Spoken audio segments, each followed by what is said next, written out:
Silahkan pergi kemana saja, bekerja apa saja. Enggak kaya enggak apa-apa, tapi jaga satu hal, jangan bikin malu keluarga. Baik pemalai kau. Enggak kaya enggak apa-apa, yang penting jangan bikin malu keluarga. Ketika anaknya merantau untuk menuntut ilmu, kuliah ataupun mengaji, nasihatnya juga sama. Silahkan sekolah di mana saja, kuliah di mana saja. Enggak pandai enggak apa-apa, yang penting jangan bikin malu keluarga. Hari ini nasihatnya berbeda.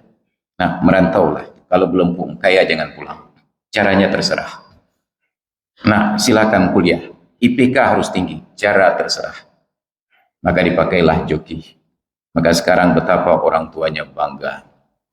Ketika menjelang berangkatan haji, dia undang warga masyarakat.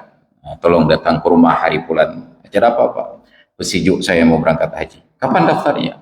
Baru bulan kemarin. Loh, kok nggak antri? Haji plus. Dari mana biayanya? Dikirim oleh anak saya. Kan dia baru berangkat tahun kemarin merantau. Kok cepat sekali kaya? Alhamdulillah dia jualan narkoba. Bangga orang tuanya. Nah, nauzubillah. Ini yang terjadi di masyarakat kita. Tidak lagi punya rasa malu.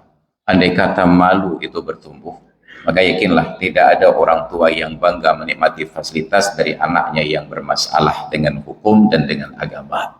Tapi karena sudah tidak punya malu, maka akhirnya orang-orang yang salah ini mendapatkan tempat di dalam masyarakat. Nauzubillah. Ini konsep ajaran di dalam Islam. Maka kalau kita ingin membangun Aceh, membangun Banda Aceh, ingin bangun Indonesia, pertegas identitas kita. Jadi bangsa yang taat yang menjual keimanan, atau jadi bangsa yang maksiat yang menjual kemungkaran. Itu insya Allah Allah akan proteksi diri kita karena hukumannya di akhirat nanti.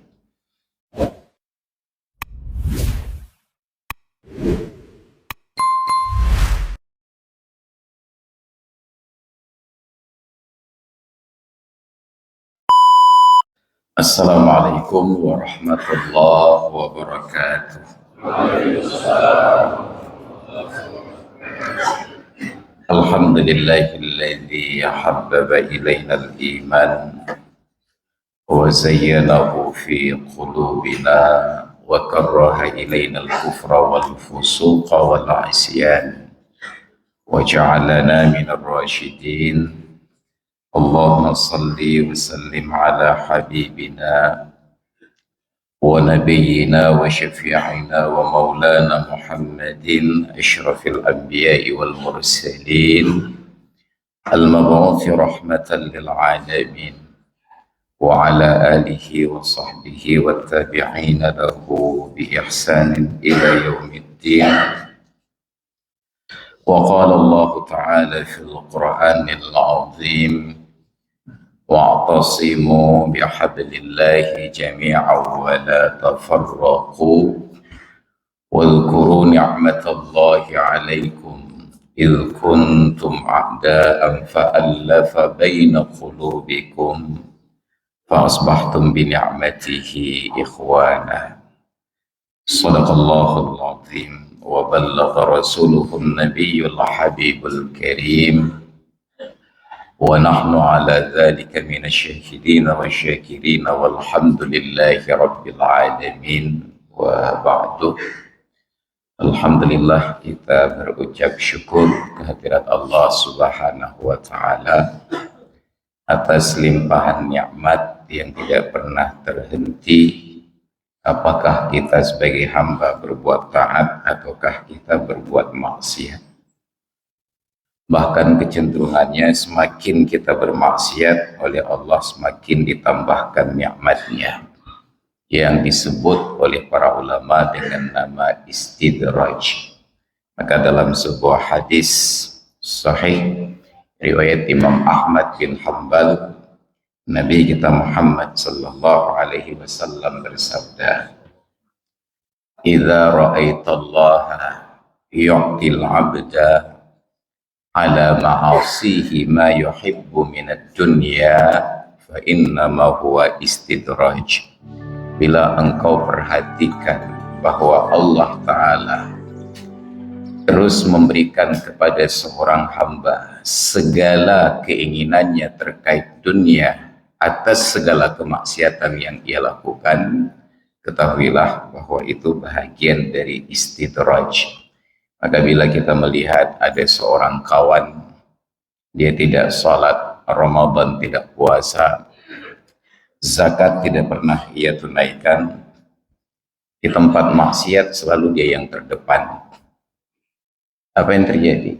Semua keinginannya dalam waktu dekat segera dikabulkan. Pertama kita kenal dia hanya seorang sebatang kara jalan kaki. Lalu dia bercerita, andai kata saya punya sepeda, tidak berselang beberapa hari kemudian tiba-tiba dia bilang, alhamdulillah Pak, saya sudah ada sepeda. Karena itu beberapa hari dia kayu sepeda, dia mengeluh lagi. Andai kata sepeda saya punya motor, tentu tidak repot dan tidak pegal. Harus gowes setiap hari pagi dan petang. Tidak berselang lama, tiba-tiba dia telepon, Ustaz, tolong datang ke rumahku, Siju Honda baru. Karena Honda. Tidak berselang lama, dia komplain lagi. Ada anak sepeda motor, Honda, kereta, apalah namanya. Tapi tetap saja waktu hujan kebasahan. Ada 6 motor atau pakai bubung. Tidak berselang lama, tiba-tiba telepon lagi. Tengku nelangkah rumah, gak petunjuk motor baru. Sudah punya mobil, mengeluh lagi. Aduh Pak Ustaz, memang mobil sudah ada, tapi rumah lama saya nggak ada parkiran. Kalau ada rumah baru, ya, tidak berselang lama dia sudah undang lagi. Ustaz, melangkah rumah, petunjuk rumah baru. Sudah ada rumah baru. Beberapa waktu kemudian dia telepon lagi, mengeluh lagi. Ini rumah sudah 2 Ustaz, istri baru 1. Tidak berselang lama dia kawin lagi. Dia bermaksiat, dia tidak berbuat taat, tapi semua keinginannya Allah penuhi. Fa innama huwa istidraj. Maka yang demikian itu adalah bentuk istidraj. Sedangkan bagi orang yang beriman, oleh Allah Ta'ala tidak penuhi keinginan mereka 100%. Allah hanya berikan kepada orang beriman keberkahan-keberkahannya saja. Maka di dalam Al-Quran surat Al-A'raf ayat 96 Allah Ta'ala berfirman, walau anna ahlal qura amanu wattaqaw lafatahna alaihim barakatim minas samai wal ardh. Andai kata penduduk negeri itu, penduduk Indonesia atau penduduk Aceh atau penduduk Banda Aceh, atau lebih spesifiknya penduduk Kampung Long Raya, amanu wattaqaw, mereka beriman dan bertakwa, apa yang terjadi? La fatahna alaihim barakatim minas sama, pasti benar-benar akan kami bukakan ke atas mereka keberkahan dari langit dan dari bumi. Namun apa yang terjadi? Walakin kadzabu bi ayatina, tetapi mereka dustakan ayat-ayat kami. Fa akhadnahum bima kanu yaksibun, maka kami siksa mereka atas apa yang telah mereka lakukan. Resepnya iman dan takwa. Allah akan buka pintu keberkahan. Bukan pintu rizki, tetapi pintu keberkahan. Maka terlihatlah dalam kehidupan orang yang beriman dan bertakwa, kekayaannya tidak bertambah, tetapi kebahagiaannya melimpah. Maka dalam sejarah perjalanan dakwah Islam, tidak pernah kita dapati ada seorang imam, apakah imam imam masjid, imam menasah, yang kehidupannya mungkin kalau didata oleh BPS masih berada di bawah garis kemiskinan, yang berhak mendapatkan fasilitas makan 3 kali sehari dan gratis, bukan hanya siang saja.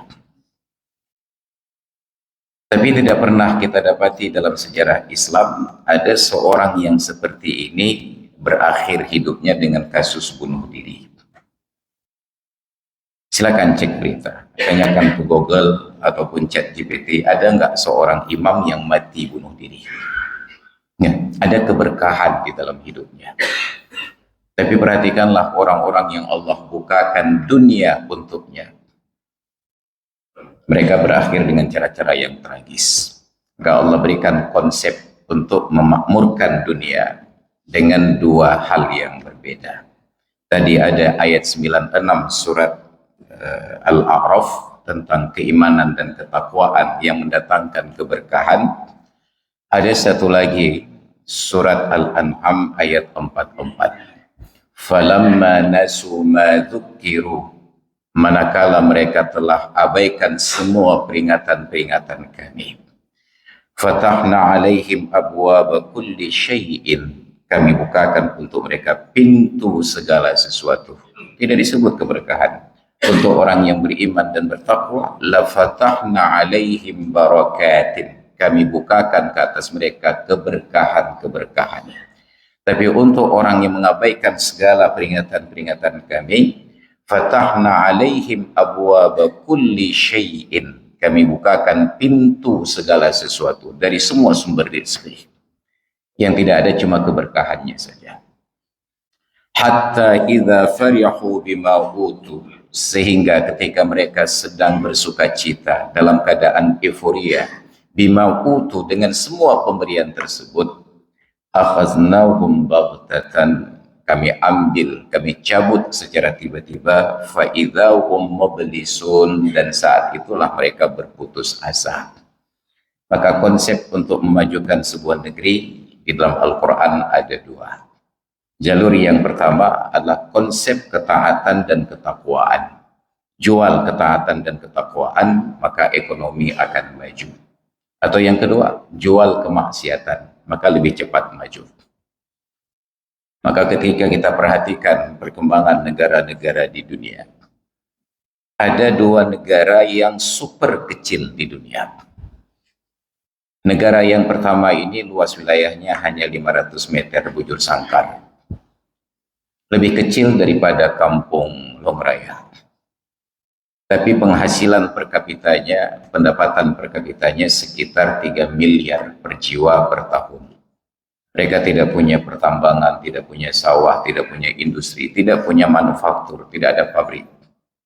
Seburuk-buruknya Aceh masih ada pabrik semen. Itu ya satu lagi yang tersisa. Pabrik lain habis belum. Tinggal pabrik padi yang pipah belum je. Masih keliling sekarang. Negeri ini tidak punya manufaktur apa-apa. Saking kecilnya negeri, bahkan menteri kabinetnya harus parkir di luar negeri. Tapi penghasilan per kapitanya 3 miliar per jiwa per tahun. Negeri tersebut menjual keimanan ke seluruh dunia. Iman versi mereka. Nama negeri ini adalah Vatikan. Mereka menjual iman Kristen ke seluruh dunia, dan itu mendatangkan kekayaan untuk negeri mereka. Ada negeri kedua, nomor 2 terkecil di dunia, berada di atas batu karang, di tempat gelombang pecah di tepi laut. Sumber pemasukannya luar biasa dan jauh lebih kaya. Penghasilan per kapitanya sekitar 25 miliar per jiwa per tahun. Mereka juga tidak punya perkebunan seluas kebun sawit kita. Mereka tidak punya lahan pertanian. Mereka juga tidak punya manufaktur. Tapi yang mereka jual adalah kemaksiatan ke seluruh dunia. Ketika di negara lain tidak bebas main judi, silakan datang ke negeri kami, Anda akan diproteksi. Ketika di negeri lain tidak bebas prostitusi, silakan datang ke negeri kami. Saat di negeri lain tidak bebas untuk berbuat maksiat, minum arak, judi, dan zina, silakan ke negeri mereka. Negara ini hadiah dari kerajaan Prancis, namanya Kerajaan Monaco. Hanya jual kemaksiatan saja. Kita di Aceh, negerinya luar biasa luas. Andai kata Aceh ini berada di benua Eropa, maka sungguh kita sebuah negara besar. Kaya tidak, miskin iya. Maka alhamdulillah kita sudah 4 tahun berturut-turut sebagai provinsi termiskin nomor 1 se-Sumatera. Alhamdulillah, prestasi yang patut kita banggakan. Juara bertahan, dari piala bergilir menjadi hadiah tetap. Apa kesalahan kita? Taat nggak jelas, maksiat nggak jelas. Maka saat orang datang ke Aceh, katanya Aceh bersyariat Islam. Kira-kira kalau tamu datang ke rumah kita bertanya, Ustaz, tolong tunjukkan kepada kami di mana syariat Islam di Aceh. Yakinlah nggak ada tempat yang bisa kita tunjukkan. Kenapa? Karena nggak ada buktinya. Ada satu dua, itu pun tidak menjadi representasi. Kalau kita ambil ukuran ketaatan di masjid, masjid di Aceh masih kalah jauh dibandingkan masjid-masjid yang ada di tetangga Aceh, Sumatera Utara. Di Sumatera Utara, luar biasa. Beberapa kali saya berangkat, subuhnya di daerah Besitang, di daerah Pangkalan Berandan. Saya perhatikan masjid-masjid di sana, di waktu subuh, itu sampai tempat parkir kendaraan dibasuh oleh BKM-nya. Disiram. Maka ketika sampai ke sana, kita singgah di masjid mencari kakus, itu harus buka mulut untuk bertanya, kakusnya di mana? Tapi begitu kita kembali ke Aceh, masjid-masjid di Aceh, kita singgah untuk mencari kakus, kita tidak perlu buka mulut, cukup buka hidung saja. Maka kita akan dibimbing dari bawah, langsung tahu di mana lokasi kakusnya. Kenapa? Karena tidak pernah di dalam dakwah kita, ustadz-ustadz kita, mubaligh kita mengangkat nilai Islam dari sisi kebersihan dan akhlak. Kita bertahan konsep Islam di negeri ini hanya tentang sholat berjamaah di awal waktu. Maka kita merasa bahwa Islam sudah jalan ketika azan berkumandang, semua toko-toko tutup pintu bagian depan. Itu syarat kita, azan untuk tutup pintu toko. Maka bedalah Aceh yang serambi Mekah dengan Mekah yang bukan serambi Aceh. Di Mekah itu coba perhatikan, ketika azan berkumandang, nggak ada toko yang tutup. Nggak ada toko yang tutup. Tapi semua orang di dalam toko tersebut datang ke masjid untuk sholat. Sedangkan di Aceh, begitu berkumandang azan, langsung tutup toko. Tapi tidak ada yang datang untuk sholat. Mereka duduk nongkrong di dalam. Maka justru menutup pintu, memadamkan lampu saat azan berkumandang, itu kontraproduktif untuk perjalanan syariat. Kenapa? Mereka yang tidak tergerak meninggalkan majelisnya menuju masjid untuk salat merasa terproteksi. Wajah mereka terlindungi dari pandangan umum. Maka coba bayangkan andai kata pintu tetap terbuka dan lampu tetap menyala. Sungguh mereka yang duduk di sana tidak beranjak untuk salat minimal pada waktu maghrib yang durasi waktunya singkat, mereka akan malu. Malu nanti lewat orang tuanya melihat dia masih nongkrong di warung kopi. Oh, dia nggak ada orang tua di sini Pak Ustadz karena dia perantau. Dia malu kepada calon mertuanya. Kan jalannya tuan Rina. Masih ada rasa malu. Tapi apa boleh buat? Bahkan malu pun kita sudah tidak punya. Maka hari ini di Aceh sudah tidak ada lagi rasa malu. Yang tinggal hanya kemaluan saja.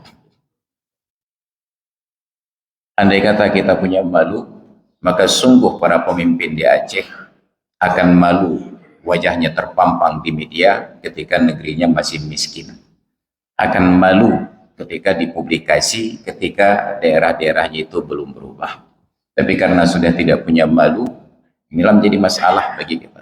Dan itu yang diingatkan oleh Nabi di dalam hadis, inna likulli dinin khuluqan. Sesungguhnya setiap agama itu ada standar akhlak, nilai moralitasnya. Wa inna khuluqal islami al-haya, dan sesungguhnya akhlak Islam itu adalah malu. Maka seharusnya kita hidupkan kembali rasa malu dan kata malu di dalam nasihat. Saya ingat waktu kecil-kecil dulu, lahir dan besar di ABG, ya, Belah di Grudai, ya. Dalam hal ini kami sama dengan Pak Ketua DPRK. Kamu tapi belah di Grudai, ya. Jadi saya kehebat lucu cedera ke. Setiap kali ada yang tamat SD merantau, itu nasihat orang tuanya cuma satu. Diingatkan tentang malu. Nah, kamu merantau mau cari nafkah, silahkan pergi kemana saja, bekerja apa saja. Enggak kaya enggak apa-apa, tapi jaga satu hal, jangan bikin malu keluarga. Baik pemalai kau. Enggak kaya enggak apa-apa, yang penting jangan bikin malu keluarga. Ketika anaknya merantau untuk menuntut ilmu, kuliah ataupun mengaji, nasihatnya juga sama. Silahkan sekolah di mana saja, kuliah di mana saja. Enggak pandai enggak apa-apa, yang penting jangan bikin malu keluarga. Hari ini nasihatnya berbeda. Nah, merantaulah. Kalau belum kaya jangan pulang. Caranya terserah. Nah, silakan kuliah. IPK harus tinggi. Cara terserah. maka dipakailah joki. Maka sekarang betapa orang tuanya bangga ketika menjelang berangkatan haji, dia undang warga masyarakat, tolong datang ke rumah hari bulan. Acara apa Pak? Pesijuk saya mau berangkat haji. Kapan daftarnya? Baru bulan kemarin. Loh kok nggak antri? Haji plus. Dari mana biayanya? Dikirim oleh anak saya. Kan dia baru berangkat tahun kemarin merantau. Kok cepat sekali kaya? Alhamdulillah dia jualan narkoba. Bangga orang tuanya. Nauzubillah. Ini yang terjadi di masyarakat kita. Tidak lagi punya rasa malu. Andai kata malu itu bertumbuh, maka yakinlah tidak ada orang tua yang bangga menikmati fasilitas dari anaknya yang bermasalah dengan hukum dan dengan agama. Tapi karena sudah tidak punya malu, maka akhirnya orang-orang yang salah ini mendapatkan tempat di dalam masyarakat. Nauzubillah. Ini konsep ajaran di dalam Islam. Maka kalau kita ingin membangun Aceh, membangun Banda Aceh, ingin bangun Indonesia, pertegas identitas kita. Jadi bangsa yang taat yang menjual keimanan, atau jadi bangsa yang maksiat yang menjual kemungkaran. Itu insya Allah, Allah akan proteksi negeri kita karena hukumannya di akhirat nanti. Maka alhamdulillah kita bisa berhadir di pagi hari ini di pertengahan yang kedua dari bulan Rajab. Berselang sekitar 50 hari lagi, 20 hari lagi, kita akan 40 hari lagi, mohon maaf, kita akan masuk ke dalam bulan Ramadan. Yang dari sekarang saja sudah mulai nuansa ribut-ributnya terlihat antara libur sekolah dengan tidak libur sekolah. Alhamdulillah, memang pemikiran kita semakin ke depan, semakin ke belakang. Bayangkan ribut hanya antara sekolah tidak sekolah. Pemerintah berpikir meliburkan Ramadan supaya sesuai dengan anjuran syariat Islam agar fokus beribadah. Maka begitu libur bulan Ramadan, fokuslah anak-anak beribadah. Apa ibadahnya? Naumus shaim ibadah. Tidurnya orang puasa adalah ibadah. Maka sejak dari subuh mereka tidur, waktu berbuka baru terbangun. Malam begadanglah mereka jadi Batman. Kelayapan kemana-mana. Maka kalau memang ingin semuanya fokus beribadah dengan cara libur, kita juga minta pegawai semuanya libur agar fokus beribadah. Jangan hanya anak sekolah dan gurunya saja. Semuanya kita liburkan agar semuanya beribadah di rumah. Ini anomali cara berpikir. Saya nggak tahu mereka sekolah di mana, mudah-mudahan bukan di Jagung. Ini pola berpikir. Kita lupa bahwa sekolah itu sendiri adalah ibadah. Tidak ada ibadah yang lebih tinggi setelah ibadah fardu selain daripada menuntut ilmu. Orang-orang yang berinteraksi dengan ilmu. Maka Nabi apresiasi orang-orang yang berilmu. Fadlul alimi alal abidi. Keutamaan orang-orang yang berilmu dibandingkan orang yang hanya rajin beribadah saja dengan ilmu seala kadar sah ibadah. Bagaimana perbandingannya? Kafadli, seperti keutamaanku, kata Nabi, ala adnakum, dibandingkan orang yang paling rendah derajatnya di antara kalian. Maka orang yang alim ini dengan kapasitas ilmunya, ibadahnya itu menjadi efisien dan efektif. Kecil sisinya tapi besar lonjakan tenaganya. Enggak seperti labi-labi zaman dahulu. Maka bayangkan mobil TAF zaman dahulu itu cc-nya 2700 cc, tapi tenaganya hanya sekitar 77 daya kuda. Sekarang ini mobil hanya dengan 1000 cc tapi bisa menghasilkan hampir 200 daya kuda. Kecil mesinnya, besar khasiatnya. Maka orang-orang yang berilmu tidak terlihat rajin beribadah dalam pandangan awam. Kenapa? Mereka mencari momen yang berkualitas untuk beribadah. Sedangkan orang awam yang penting ibadah walaupun tidak berkualitas. Maka bandingannya itu seperti bisnismen. Orang kalau bisnisnya sudah level tinggi, itu sering terlihat duduk santai di warung kopi. Kenapa? Dia sedang menikmati hasil kerjanya. Dia terlihat sebagai orang malas. Tapi rekeningnya terus bekerja. Tapi ketika ada orang yang tidak punya ilmu bisnis, terlihat sibuk sepanjang hari, mulai dari terbit matahari, sebelum terbit fajar dia sudah bekerja, sampai terbenam matahari. Dia terlihat sebagai orang yang giat, aktif, tetapi tidak produktif, hanya sibuk saja. Maka orang-orang yang berilmu, ibadah mereka itu sederhana. Mereka hanya belajar dari Allah, dari Rasulnya, mereka dapati saripatinya. Maka kita lihat bagaimana petunjuk Rasulullah. Kalimatani khafifatani fil lisan, saqilatani fil mizan, habibatani ila rahman. Ada dua ucapan yang sangat ringan diucapkan oleh lidah tetapi terasa sangat berat di atas timbangan hari kiamat dan sangat dicintai oleh Allah yang Maha Rahman. Subhanallah wa bihamdih, subhanallahil azim. Nggak perlu repot-repot. Maka orang yang mengerti ilmu ibadah, mereka mencari momentum yang tepat. Kita tidak mengerti tentang ibadah, maka ada yang istimewa kita abaikan untuk menyibukkan diri dengan sesuatu yang tidak istimewa sama sekali. Maka bayangkan nanti di bulan Ramadan, di masjid-masjid, saf yang paling stabil itu adalah jemaah ibu-ibu. Fluktuasinya sedikit saja.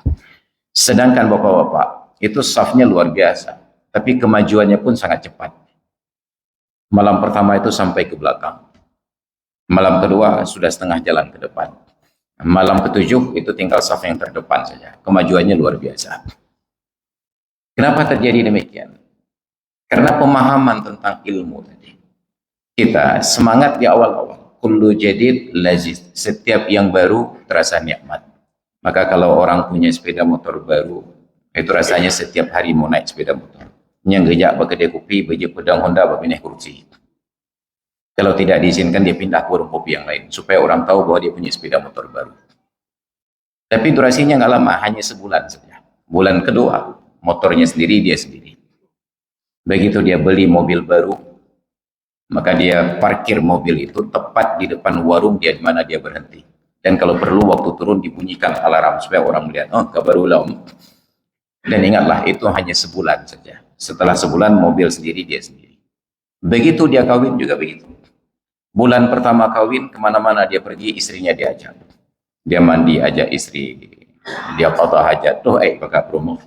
JPP pakai promo. Tapi ingat itu hanya sebulan saja. Dalam bulan pertama dia ajak istri ngopi. Kalau istri nggak mau dia marah-marah mencah-mencah. Pubuci kamu kawin ke angkat tim jahat. Tapi begitu masuk bulan kedua sama seperti mobil tadi. Istri sendiri dia sendiri. Begitu istrinya minta ikut, bang, nebalin dia kopi dia. Ana mau ikut tapi. Makanya bulan pertama itu disebut dengan bulan madu. Madu itu punya karakter. Yang pertama manis dan yang kedua lengket. Bulan kedua tinggal sepahnya saja, nggak ada lagi madunya. Kullu jadid lazid. Setiap yang baru nikmat. Maka nanti datang bulan Ramadan juga berlaku psikologi yang sama. Di awal-awal Ramadan itu masjid rasanya mau diperluas lagi. Tapi begitu 7 hari berlalu bulan Ramadan, bahkan masjid yang ada harus diperkecil kembali. Makanya saya sangat sarankan agar masjid-masjid itu dibangun dengan sistem hidrolik. Jadi ketika ingin diperluas tinggal tekan remote saja dia meluas dengan sendirinya. Nanti di malam di 10 ke atas itu diperkecil kembali. Agar tidak terlihat masjid itu kosong dan sepi. Kenapa? Karena kita hanya semangat di awal. Kenapa? Karena kita tidak punya ilmunya. Padahal Rasulullah makin akhir Ramadan makin semangat. Sedangkan kita makin akhir makin loyo. Kenapa? Karena ilmunya tidak berjalan dengan baik. Maka konsep ilmu inilah yang paling penting di dalam agama. Dan itu yang menjadikan Nabi Adam mulia dibandingkan para malaikat. Maka di awal surat Al-Baqarah ketika Allah jelaskan proses penciptaan Adam, digugat oleh malaikat. Ataj'alu fiha may yufsidu fiha wa yasfikud dima. Wahai Tuhan kami, apakah engkau akan ciptakan di bumi manusia, makhluk yang akan berbuat kerusakan dan saling menumpahkan darah? Malaikat tidak tahu tentang manusia ke depan. Bahkan malaikat tidak punya ilmu tentang waktu yang pada saat itu. Lalu bagaimana malaikat bisa menggugat Allah Ta'ala dalam tanda kutip? Malaikat belajar dari pengalaman masa lalu. Setiap kali Allah ciptakan makhluk untuk memakmurkan bumi, makhluk itu berakhir dengan berbuat kerusakan dan menumpahkan darah. Maka saat Allah beritahukan akan menciptakan Adam, inni ja'ilun fil ardi khalifah, malaikat menggugat. Nanti apa akan begitu lagi? Allah berikan pembelaan untuk kita. Qala inni a'lamu ma la ta'lamun. Saya mengetahui hal-hal yang kalian tidak tahu. Maka berjalanlah proses diciptakan Adam. Wa 'allama Adam al-asma'a kullaha thumma 'aradahum 'alal malaikah. Allah ajarkan kepada Adam semua benda yang punya nama. Kata para ahli tafsir, sampai benda apapun yang akan wujud sampai hari kiamat kepada Adam sudah diperlihatkan dan diajarkan. Setelah selesai proses pengajaran, baru dibuat perlombaan cerdas cermat antara Adam dan malaikat. Bayangkan, Adam sendiri, malaikat satu rombongan. Dipajang benda-benda ini semua. Misalnya dipajang oleh Allah begini. Ditanya ke malaikat, wahai malaikatku, ambiuni bi asma'i haula'i. Beritahukan kepadaku nama benda-benda ini. Malaikat tahu. Saya tanya, ini apa nama bendanya? Malaikat bisa menjawab, HP ya Allah. Tapi saat diperdalam pertanyaan oleh Allah, oke, kalau itu HP mereknya apa? Malaikat menjawab, la ilma lana illa ma'allamtana. Kami tidak tahu ya Allah kecuali sebatas yang diajarkan saja. Allah ajarkan malaikat, Allah ajarkan Adam. Lalu di mana kelebihan Adam? Setiap kali Allah berikan pengajaran, Adam bertanya. Diajarkan kepada Adam, wahai Adam, benda seperti ini namanya HP. HP ya Allah, HP. Kalau itu HP, mereknya apa ya Allah? Samsung. Serinya apa ya Allah? Galaxy Note. Kelebihannya apa? Ada stilusnya. Malaikat diajarkan, wahai malaikatku, ini namanya HP. HP ya Allah, HP. Nggih. Selesai, nggak ada pertanyaan lebih lanjut. Maka ketika diajukan kembali, apa nama benda ini? Malaikat menjawab, HP ya Allah. Ditanya oleh Allah, apa mereknya? La ilma lana illa ma'allamtana. Kami tidak punya ilmu kecuali sebatas yang diajarkan. Kenapa? Malaikat tidak punya rasa ingin tahu karena tidak punya nafsu. Kita punya rasa ingin tahu. Maka begitu malaikat tidak bisa menjawab, Allah persilahkan Adam menjadi asisten dosen. Adam, pebun anime ini oke. Maka berdirilah Nabi Adam di depan kelas mengajarkan kepada malaikat, wahai malaikat, benda ini kita udah tahu namanya apa? HP. Enggak berarti lagi nanti baru ini HP ini mereknya Samsung. Itu pabriknya ada di Korea, kata Nabi Adam. Yang sekarang presidennya sedang ditangkap. Ini serinya Galaxy, tipenya Note. Kelebihannya ada stylus. Ini bisa untuk menulis dan lain sebagainya. Ketika sudah mendapatkan pengajaran dari Adam, barulah Allah perintahkan malaikat untuk sujud kepada Adam, memuliakan Adam, menghormati Adam. Tapi ingat, ada beberapa penafsiran para ulama. Sebab tidak boleh sujud kecuali kepada Allah. Maka ada makna yang berbeda. Boleh jadi makna sujud tersebut bukan sujud seperti kita praktikkan di dalam salat. Karena sujud di dalam salat bukan hanya sebatas kening menempel ke lantai, tetapi juga ada posisi yang terbalik. Pinggul dan sekitarnya lebih tinggi daripada posisi bahu, kepala, dan sekitarnya. Maka kalau hari Jumat masjid ini penuh jemaah meluber sampai ke tangga masjid, mereka sholat di tangga masjid menghadap kiblat, kaki di lantai, begitu mau sujud lututnya di tangga kedua, tangannya di tangga ketiga, keningnya di tangga keempat. Semua anggota sujud menempel lantai, tapi posisinya mendaki, tidak sah sujudnya. Kenapa? Karena dia harus menungging ke bawah. Maka pemahaman-pemahaman harfiah seperti ini menyebabkan perbedaan di dalam praktek. Di Arab, saya berinteraksi dengan guru-guru di Arab, mereka tidak suka melihat murid yang cium tangan gurunya. Begitu kita mau cium tangan guru, ditahan bahu kita dengan tangan kiri mereka. Siapa? Guru-guru di Arab yang tidak pernah bertugas ke Asia Tenggara, ke dunia Melayu. Tapi mereka yang pernah bertugas ke Asia Tenggara, membedakan antara mahasiswa Arab dengan non-Arab yang Melayu. Untuk mahasiswa Arab, mereka tidak izinkan untuk mencium tangan. Tapi begitu bertemu mahasiswa Melayu tidak cium tangan, beliau marah. Anta alil adab, kamu kurang adab. Kenapa? Karena beliau menghargai tradisi dunia Melayu, kita memuliakan orang yang kita muliakan dengan cara cium tangan. Maka murid ketemu guru cium tangan, anak ketemu orang tua cium tangan, istri ketemu suami cium tangan. Tapi ini terbalik. Dalam Islam kita diajarkan untuk memuliakan perempuan. Yang menjalankan program itu justru orang Barat. Maka coba perhatikan dalam budaya Barat, laki-laki ketemu perempuan siapa cium tangan? Laki-laki. Dalam budaya kita, laki-laki ketemu perempuan, yang cium tangan perempuan. Maka harusnya ada keseimbangan. Di rumah, ketika suami keluar, jabat tangan dengan istri. Istri cium tangan suami, seharusnya suami juga menghargai istrinya. Suami cium tangan istri, istri cium tangan suami. Maka harusnya keluar rumah itu ada ritual cipika-cipiki. Cium pipi kanan, cium pipi kiri. Makanya ibu-ibu setiap kali suami akan berangkat, lepaskan sampai di pintu dengan cipika-cipiki. Kenapa? Karena semua yang diberikan jajanan sehat di rumah tidak akan jajan yang tidak sehat di luar rumah. Antarkan dengan cipika-cipiki. Dan itu sulit dipraktekkan di Aceh karena kita masuk kantor suami dan istri di jam yang sama. Suami masuk kantor 7.30, istri 7.30. Suami tidak sempat mengantarkan istri, istri nggak sempat mengantarkan suami. Makanya para suami di Aceh ini nasibnya mirip seperti J. Langkung. Datang tak diundang, pulang tak diantar. Menderita sekali nasibnya. Maka selalu saya sarankan, kenapa tidak di Aceh ini kita matahari terbit paling telat se-Indonesia. Hari ini terbit matahari jam 6:53. Sekarang masih ada waktu subuh, tapi nggak ada yang berani sholat sekarang. Nanti baru berani jam 8. Kita paling telat terbit matahari. Kenapa harus masuk kantor 7.30? Kalau saya jadi gubernur Aceh, saya buat program masuk kantor di Aceh paling cepat 8.30. Makanya ke depan pilih saya. Kenapa kita ciptakan penderitaan untuk diri sendiri? Dan perhatikanlah di kantor-kantor itu, masyarakat mana yang datang ke kantor jam 8 untuk minta surat pelayanan? Ya. Masyarakat yang mau datang ke kantor sedang nongkrong di warung kopi. Ini pegawai yang dipaksa ke kantor 7.30 hanya untuk absensi di jari kembali ke warung kopi. Kenapa nggak nongkrong saja dulu di warung kopi? Nanti jam 8.30 baru sama-sama datang ke kantor. Enak.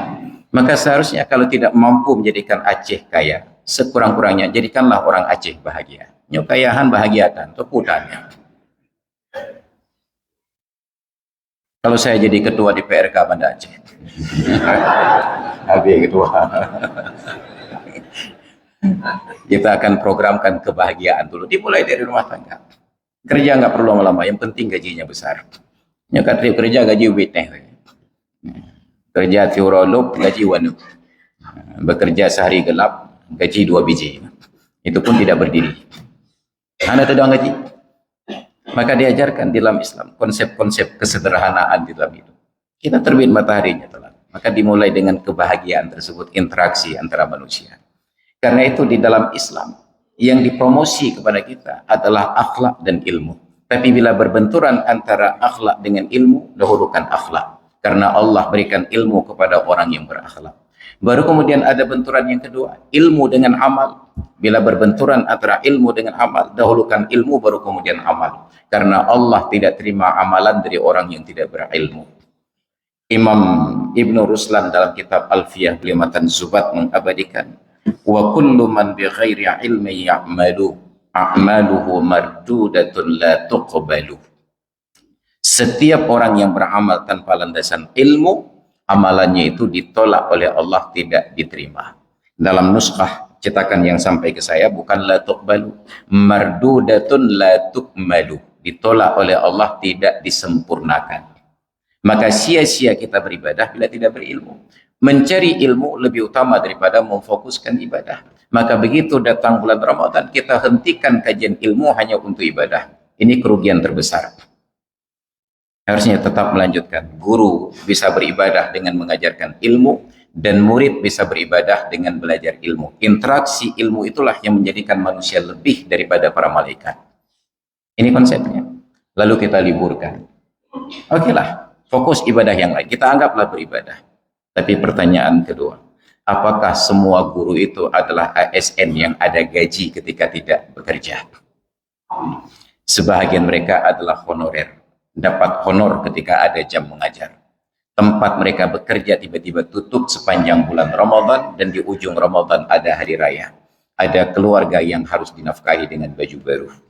Dan mereka ditutup lapangan kerjanya. Maka harus alih mencari pekerjaan yang lain. Tidak mudah mencari kerja. Nauzubillah. Maka kalau memang sepakat libur Ramadan, pastikan bahwa guru yang honor yang digaji per jam ini tetap mendapatkan tunjangan yang memadai untuk hari raya mereka. Bagaimana berpikir tentang honor guru kalau makan siang saja harus kita ajak masyarakat patungan? Maka pikirkan konsep itu dengan jelas. Jangan hanya sebatas ide saja tanpa antisipasi untuk hal-hal yang buruk. Dan filosofi masyarakat kita, titun gereja, bulan baju. Jadi beranggapan bahwa bulan Ramadan itu saudagar-saudagar tutup tempat usaha, fokus ibadah. Nggak bisa begitu. Oke lah, Anda sebagai pemilik usaha sudah kaya, banyak rezeki. Lalu bagaimana dengan karyawan Anda yang bekerja mencari rezeki? Oh nggak apa-apa Ustaz, saya tutup toko dan semua karyawan saya berikan gaji walaupun tidak bekerja bulan Ramadan berikut dengan THR. Oke, yang karyawan Anda. Lalu bagaimana orang yang rezekinya terikat dengan tempat usaha Anda dan bukan karyawan Anda? Kita usaha toko material, oke lah sebagai pemilik toko cukup untung, sebagai karyawan sudah digaji. Tapi ada orang-orang yang transporter, tukang becak, mobil truk, yang mereka ngetem di depan tempat usaha, ada orang pesan barang, mereka dapat uang. Tiba-tiba tempat usaha kita tutup, mereka cari tempat yang mana? Makanya di dalam Islam, ibadah itu bukan hanya sholat. Ibadah itu sesuai kapasitas masing-masing. Ibadah para pemimpin bukan sholat sunat. Ibadah para pemimpin adalah berlaku adil terhadap rakyat.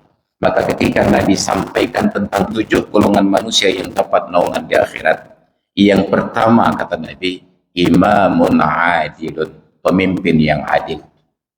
Maka coba perhatikan, Sayyidina Umar itu pemimpin Islam yang paling adil setelah Rasulullah. Tapi ketika beliau menjabat khalifah 12 tahun berkuasa, Sayyidina Umar tidak pernah hadir salat tarawih sebagai makmum, apalagi sebagai imam. Ketika rakyatnya salat tarawih, Sayyidina Umar keliling-keliling patroli, melihat siapa rakyatnya yang belum makan, siapa rakyatnya yang belum dapat pakaian, siapa masyarakatnya yang tidak bisa istirahat di waktu malam. Ini Sayyidina Umar. Silahkan cek semua riwayat. Pernahkah Sayyidina Umar salat tarawih? Tidak. Di masa Rasulullah hanya 3 malam. Saya nggak tahu Sayyidina Umar hadir atau tidak. 2 tahun Abu Bakar berkuasa, nggak ada salat tarawih malam bulan Ramadan. Baru di masa Sayyidina Umar, di tahun terakhir, beliau jalankan program ini. Beliau tidak pernah hadir salat tarawih. Karena sadar sebagai pemimpin, ibadah beliau adalah memikirkan nasib rakyat. Makanya saya perhatikan pemimpin-pemimpin di Aceh mengikuti jejak Sayyidina Umar. Mereka tidak salat tarawih. Karena memikirkan nasib rakyat. Duduk meja atau buah duduk betul, nyom ini atau berjalan ini atau duduk burung. Ini Sayyidina Umar. Beliau fokus tentang nasib rakyat, keadilan. Jangankan salat tarawih yang durasi waktunya panjang, bahkan azan yang singkat beliau tidak bersedia. Padahal beliau tahu bahwa azan itu fadilahnya tinggi. Orang yang mengerti lebih bersedia jadi muazzin daripada jadi imam. Karena imam itu nggak ada pahala lebih. Salat jamaah lebih utama daripada salat sendiri berbanding 27 derajat. Jadi imam 27, jadi makmum 27. Ngapain repot-repot jadi imam? Kecuali kalau Rasulullah partisi, salat berjamaah lebih utama daripada salat sendiri berbanding 27 derajat. 20 untuk imam, 7 untuk makmum. Yang berdekat aja ke imam. Nyohana lebih pahala. Maka orang yang mengerti nggak mau jadi imam. Mereka lebih memilih jadi muazzin. Karena muazzin tanpa risiko. Banyak orang yang datang, banyak pahala. Makanya di kampung-kampung, muazzin itu begitu selesai azan, dia perhatikan. Begitu banyak jemaah yang datang, mereka langsung pulang. Nggak sholat lagi. Nah, pahalanya sudah cukup. Sampai nisab. Laulal khilafatu la azintu. Kalaulah bukan karena sibuk dengan jabatan khalifah, saya pilih untuk kumandang azan saja. Saking terhormatnya menjadi muazzin. Tapi kita sekarang ketika diminta kesediaan untuk azan, kita tersinggung. Saya datang kemari mungkin di awal waktu, dilihat oleh BKM, oh kadron kok kak, itu lo ngazan jangan, mbak keyu. Tersinggung kita saat dipersilahkan untuk azan. Dulu orang berebut untuk menjadi muazzin. Ketika pertama kali Rasulullah perintahkan azan dari riwayat Abdullah bin Zaid, saat Nabi persilahkan Bilal bin Rabah, sahabat-sahabat Nabi yang orang Arab bangsawan Quraisy ini tersinggung. Apa kata mereka? Ala yajidu Muhammadun siwa hadzal ghurabil aswad yu'adzin. Apakah Muhammad tidak menemukan seorang manusia selain daripada burung gagak hitam ini untuk memandangkan azan? Mereka bahkan tidak anggap Bilal sebagai seorang manusia. Dia anggap burung gagak, dijelaskan lagi warna hitam. Padahal sampai sekarang nggak ada gagak yang albino. Mereka tersinggung, kenapa bukan saya yang azan? Tapi kita sekarang tersinggung, kenapa saya disuruh azan? Laulal khilafatul azintu. Maka ibadah pemimpin, pikirkan nasib rakyat selain dari salat fardu. Maka di masa-masa khalifah ini, setiap salat fardu khalifah yang jadi imam. Nggak pernah berganti. Rasulullah hidup, Rasulullah khatib, Rasulullah imam. Wafat Rasulullah digantikan oleh Abu Bakar, beliau jadi khatib, beliau jadi imam. Wafat Abu Bakar digantikan oleh Umar, beliau imam, beliau khatib. Sampai khalifah-khalifah sesudahnya. Maka kalau kita berlakukan syariat Islam dengan benar, syarat pemimpin itu bukan hanya laki-laki, tetapi mampu menjadi khatib dan mampu menjadi imam. Sekarang kita angkat selalu, pokoknya pemimpin harus laki-laki. Ternyata yang laki-laki ini jangankan jadi imam, salat pun nggak mau. Harus mampu. Maka harusnya Masjid Istiqlal itu imamnya Prabowo. Beliau khatib, beliau imam. Dan itu momen untuk menyampaikan kebijakan kepada masyarakat yang paling efisien dan efektif. Tidak ada pilihan kepada jamaah selain daripada dengar atau tidur. Keluar nggak bisa. Tapi kalau dalam musyawarah, dalam diskusi, di dalam bahkan FGD, orang yang nggak suka dengar bisa main HP. Tapi dalam Jumat main HP, batal pahala. Di Aceh, 2 orang pilihan jadi imam di Masjid Raya Baitur Rahman.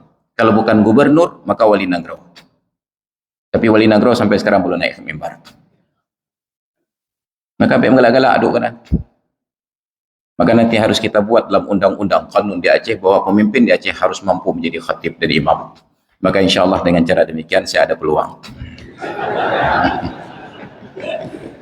Yang penting keroleh, kegap dodol bikin. Seharusnya demikian.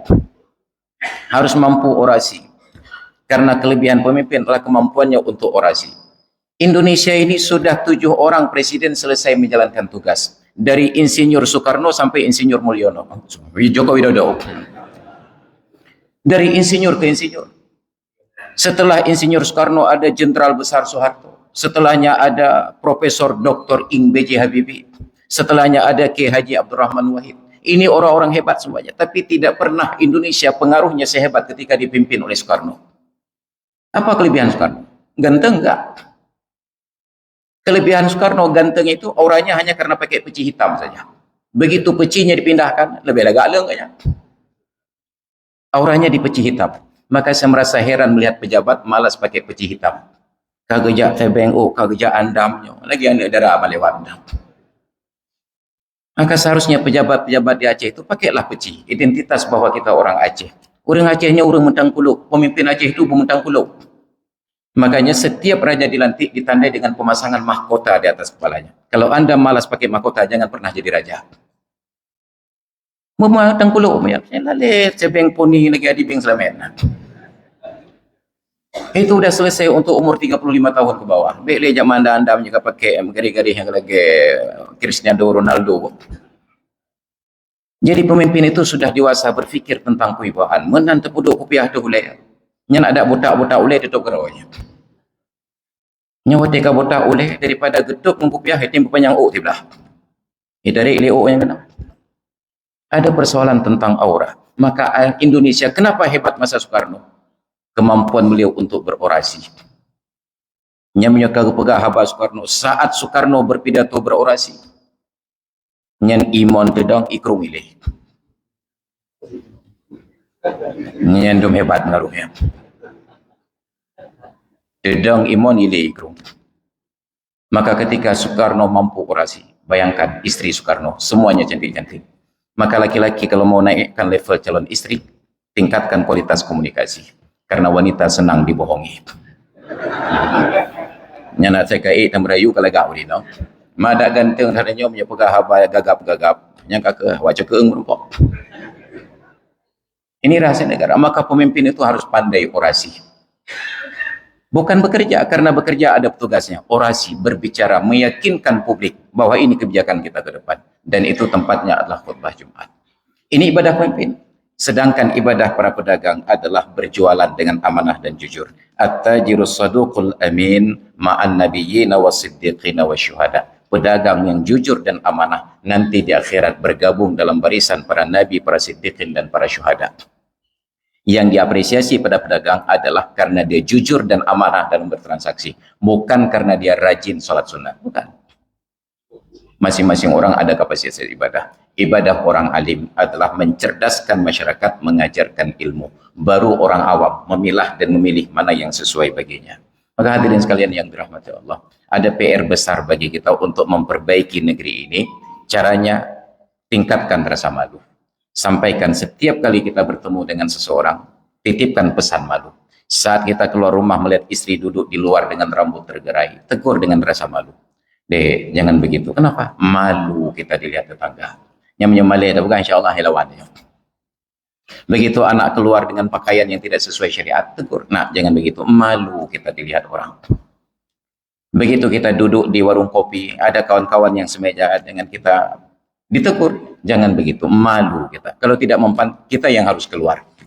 Kenapa nggak duduk di sini Pak Ustadz? Malu saya karena saya lihat kamu pakai celana pendek.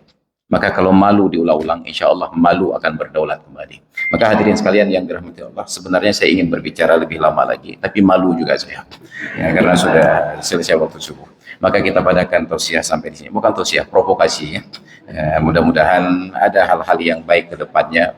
Dan saya berharap mudah-mudahan para pegawai bisa masuk kantor jam 8.30. Saya dakwahkan untuk pegawai. Saya nggak ada kepentingan apa-apa karena saya bukan pegawai. Saya nggak punya kantor. Ini untuk kepentingan para pegawai, termasuk untuk ketua DPR. Jadi ketua DPRK. Jadi kalau jam 8.30 masuk kantor, beliau masih bisa jogging habis sholat subuh dengan istri pertama, jalan-jalan keliling-keliling, bisa sarapan pagi. Cuma satu istri beliau. Ya. Jadi mudah-mudahan itu menjadi sebuah nasihat bagi masing-masing kita untuk kita amalkan. Terima kasih atas perhatian. Mohon maaf atas segala kekurangan. Akhirul kalam. Hadanallahu wa iyyakum ajma'in. Assalamualaikum warahmatullahi wabarakatuh. Hayyul hadi bi ajmal dzikra sallallahu alaihi Hayyul hadi bi ajmal dzikra sallallahu